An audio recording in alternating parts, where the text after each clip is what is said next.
નમસ્કાર અને study fit with મૌલિક ચૌધરીમાં આપનું સ્વાગત છે. આપણા રસોડામાં પેલી નાની બરણીમાં પડેલા મેથીના દાણા, આપણે એને ખાલી મસાલો જ સમજીએ છીએ, બરાબર? પણ આયુર્વેદ કહે છે કે આ તો સ્વાસ્થ્યનો આખો ખજાનો છે. તો ચાલો આજે આ નાના નાના દાણામાં છુપાયેલા મોટા મોટા ફાયદાઓને જરા નજીકથી જાણીએ. પણ મનમાં સવાલ તો થાય જ કે શું ખરેખર આવડો નાનો દાણો આટલા બધા ચમત્કાર કરી શકે છે? ફાયદાઓની આખી લિસ્ટ હોઈ શકે? વેલ, આ જ સવાલનો જવાબ આપણે આખી વાતચીતમાં શોધવાના છીએ. અને હા, રસ્તામાં આપણે ઘણા નવા રહસ્યો પણ ખોલીશું. તો ચાલો શરૂઆત કરીએ શરીરની અંદરથી. જોઈએ કે મેથી આપણા આંતરિક સંતુલન એટલે કે ઇન્ટરનલ બેલેન્સને કેવી રીતે ટન્નાટન રાખે છે. આમાં સૌથી રસપ્રદ વાત છે એમાં રહેલું સોલ્યુબલ ફાઇબર. આ ફાઇબર ખાસ કરીને ડાયાબિટીસના દર્દીઓ માટે તો વરદાન જેવું છે. એ બ્લડ શુગરને કંટ્રોલમાં રાખવામાં જબરદસ્ત મદદ કરે છે. અને એટલું જ નહીં, એ આપણા લિવર માટે એક ક્લિનિંગ એજન્ટ જેવું કામ કરે છે. શરીરમાંથી બધો કચરો એટલે કે ઝેરી તત્વોને બહાર કાઢીને લિવરને એકદમ સાફ કરી દે છે. અને જાણો છો, સૌથી સારી વાત કઈ છે?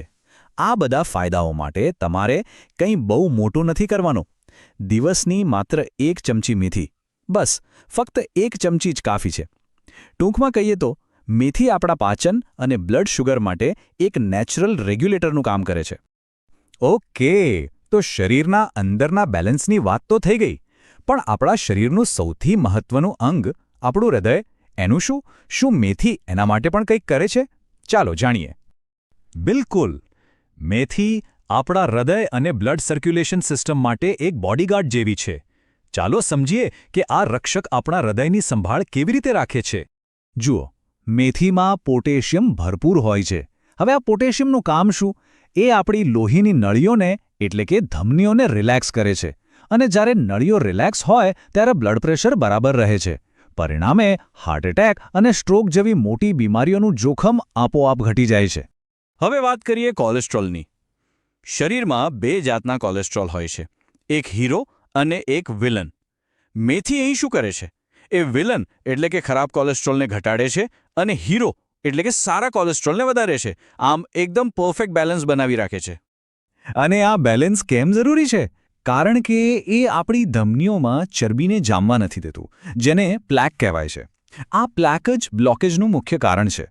તો ટૂંકમાં મેથી કોલેસ્ટ્રોલ અને બીપીને કાબૂમાં રાખીને આપણા હૃદયનું રક્ષણ કરે છે. સિમ્પલ. સારું, તો હૃદયની તો આપણે વાત કરી લીધી. હવે શરીરના પાયાની વાત કરીએ, આપણા હાડકાં અને હોર્મોન્સની. ચાલો જોઈએ કે મેથી અહીં શું કમાલ કરે છે. મેથી એટલે કેલ્શિયમ, મેગ્નેશિયમ અને આયર્ન જેવા જરૂરી મિનરલ્સનો પાવરહાઉસ છે. અને આ બધા મિનરલ્સ સીધા આપણા હાડકાને મજબૂત બનાવે છે. જે લોકોને ઓસ્ટિયોપોરોસિસ જેવી તકલીફ હોય એમના માટે તો આ ખૂબ જ ફાયદાકારક છે. અને હવે ખાસ કરીને મહિલાઓ માટે મેથી કેવી રીતે એક વરદાન સાબિત થઈ શકે છે એના પર થોડું ધ્યાન આપીએ. આની પાછળનું વિજ્ઞાન છે હોર્મોન્સનું બેલેન્સ.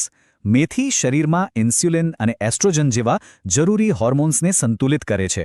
આને કારણે પીસીઓએસ જેવી સમસ્યાઓ હોય, માસિક ચક્ર અનિયમિત હોય કે પછી સ્તનપાન કરાવતી માતાઓમાં દૂધનો પુરવઠો વધારવો હોય, આ બધી સ્થિતિમાં મેથી ખૂબ જ મદદરૂપ થાય છે.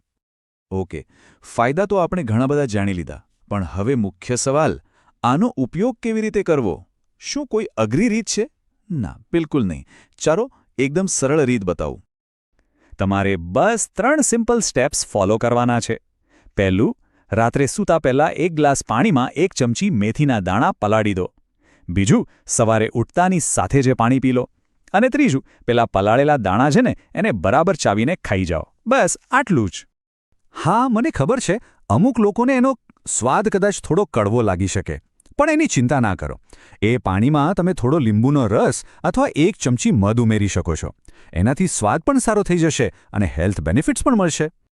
તો આપણે આખી વાત મેથીના દાણાથી શરૂ કરી, પણ હવે અંતમાં ચાલો આ નાના દાણાથી આગળ વધીને એક મોટી વિચારધારા, એક ફિલોસોફીને સમજીએ.